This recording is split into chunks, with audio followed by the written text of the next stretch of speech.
Hey, how's everyone doing today? I'm gonna play a game called the Stanley Parable for you. So let's get started. It's a really trippy game. Totally trippy.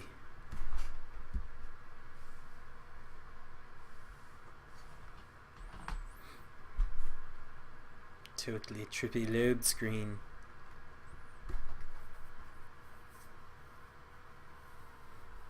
It's not much of like a... It only has one objective. It's just how you do it. Your game is always different because of that. Oh, it's hard to explain. You'll see. This is the story of a man named Stanley. Hello, Stanley. Stanley worked for a company in a big building where he was employee number 427. Employee number 427's job was simple. He sat at his desk in room 427 and he pushed buttons on a keyboard. Orders came to him through a monitor on his desk, telling him what buttons to push, how long to push them, and in what order. This is what employee 427 did every day of every month of every year. And although others might have considered it soul-rending, Stanley relished every moment that the orders came in, as though he had been made exactly for this job. And Stanley was happy. Or was he? And then one day, something very peculiar happened. Something that would forever change Stanley. Something he would never quite forget. He had been at his desk for nearly an hour when he realized that not one single order had arrived on the monitor for him to follow. Slack day at No work. one had showed up to give him instructions, call a meeting, or even say hi. Maybe he came on Never Saturday. in all his years at the Damn company it. had this happened. This complete isolation.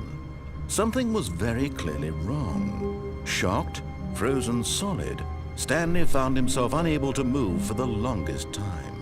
But as he came to his wits and regained his senses, he got up from his desk and stepped out of his office. All of his co-workers were gone. What could it mean? Stanley decided to go to the meeting room. Perhaps he had simply missed a memo. Where's the meeting room? When Stanley came to a set of two open doors, he entered the door on his left. Okay.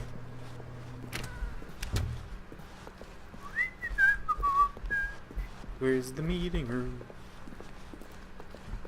Yet there was not a single person here either. Feeling a wave of disbelief, Stanley decided to go up to his boss's office, hoping he might find an answer there. We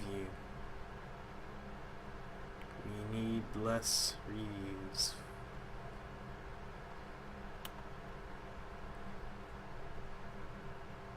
Oh, work harder. Hard worker. That's good. Lots of percent. That's awesome. Everyone is unique. You most of all. Oh. Very inspirational. Number of slides on this slide. Ridiculous slides. Oh, I should move on though. There's no meeting. Coming to a staircase, Stanley walked upstairs to his boss's office. Let's do it.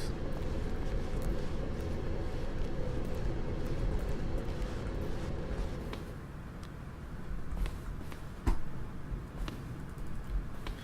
gonna check out this executive bathroom. Oh, maybe I can't. Oh, it's kind of creepy that the doors close on me.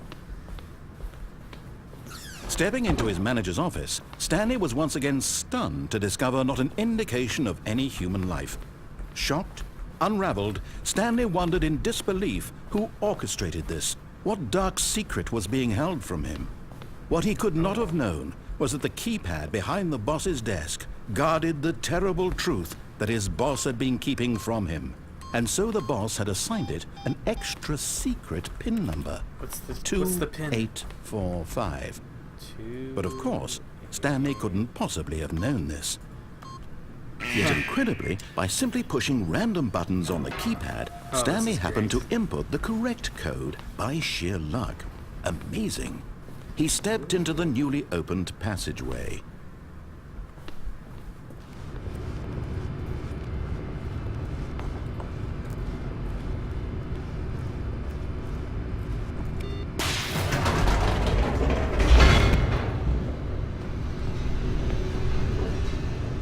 I wonder if he's ever seen like the outside of his workplace. So you'd have to notice like this warehouse attached to it.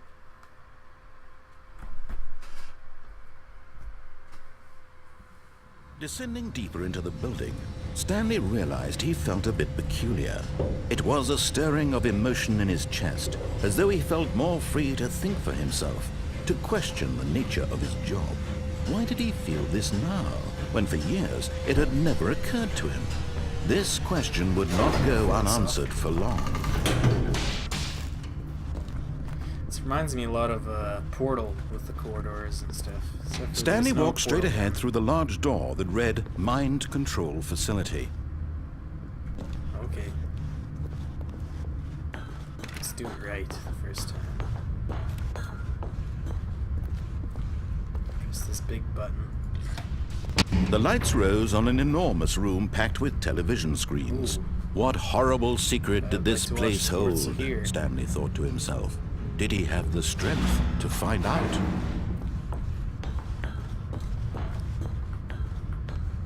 Oh, he crawls.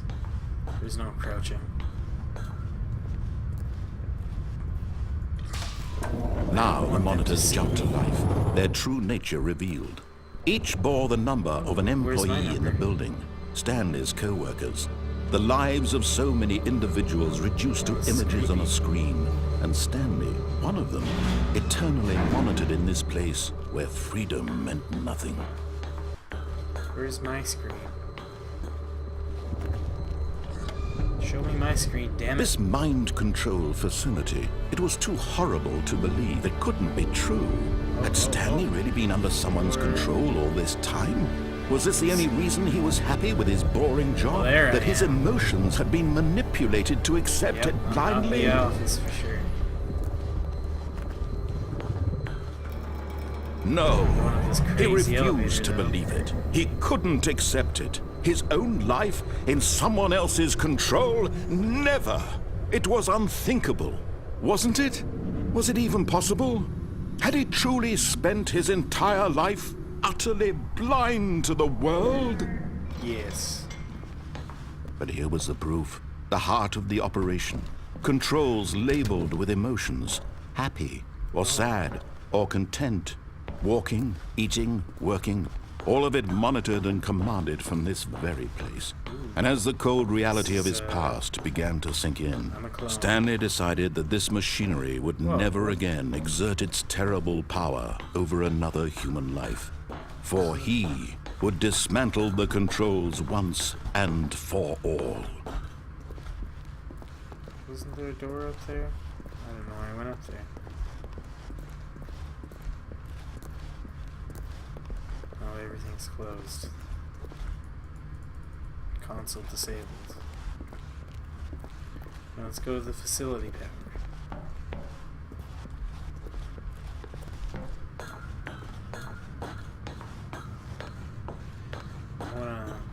I wanna meet the man that's controlling me. And when at last he found the source of the root... Oh, Stanley, you didn't just activate the controls, did you? After they kept you enslaved all these years, you go and you try to take control of the machine for yourself. Is that what you wanted? Control? I'm sorry. Oh, Stanley, I applaud your effort, I really do. But you need to understand, there's only so much that machine can do. You were supposed to let it go, turn the controls off, and leave. If you want to throw my story off track, you're going to have to do much better than that. I'm afraid you don't have nearly the power you think you do. For example, and I believe you'll find this pertinent, ticked him right off. Stanley suddenly realized he had just initiated the network's emergency detonation system. In the event that this machine is activated without proper DNA identification, nuclear detonators are set to explode, eliminating the entire complex. How long until detonation then? say, 2 minutes. Ah, now this is making things a little more fun, isn't it, Stanley? It's your time to shine. You are the star. It's your story now. Shape it to your heart's desires. Oh, this is much better than what I had in mind. What a shame we have so little time left to enjoy it. Mere moments until the bomb goes off. But what precious moments each one of them is. More time to talk about you, about me, where we're going, what all this means. I barely know where to start. What's that? You'd like to know where your co-workers are? Orange. A moment of solace before you're obliterated? All right, I'm in a good mood. You're gonna die anyway. I'll tell you exactly what happened to them. I erased them. I turned off the machine. I set you free. Of course, that was merely in this instance of the story. Sometimes when I tell it, I simply let you sit there in your office forever, pushing buttons endlessly and then dying alone.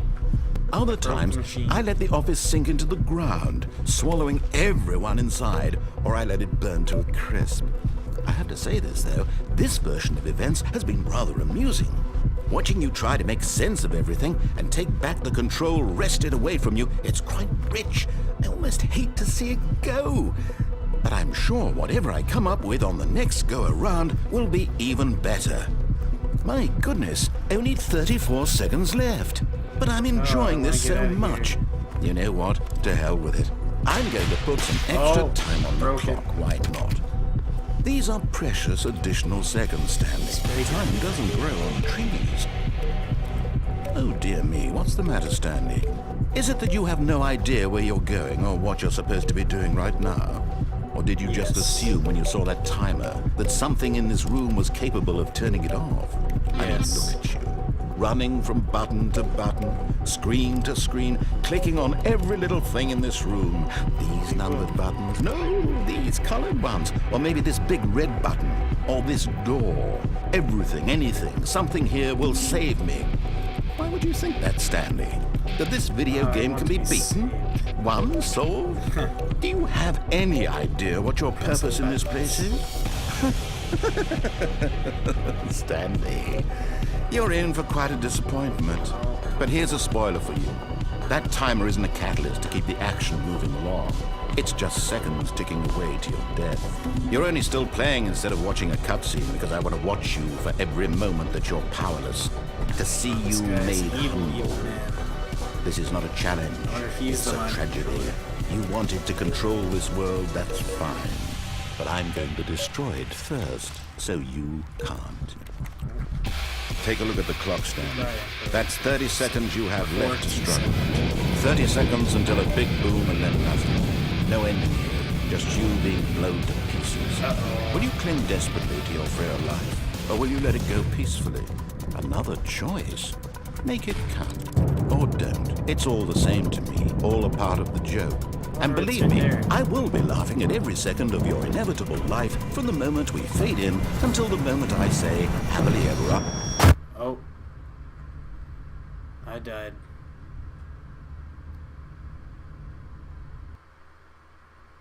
Well, thanks for watching, everyone. Make sure to like and subscribe for more videos.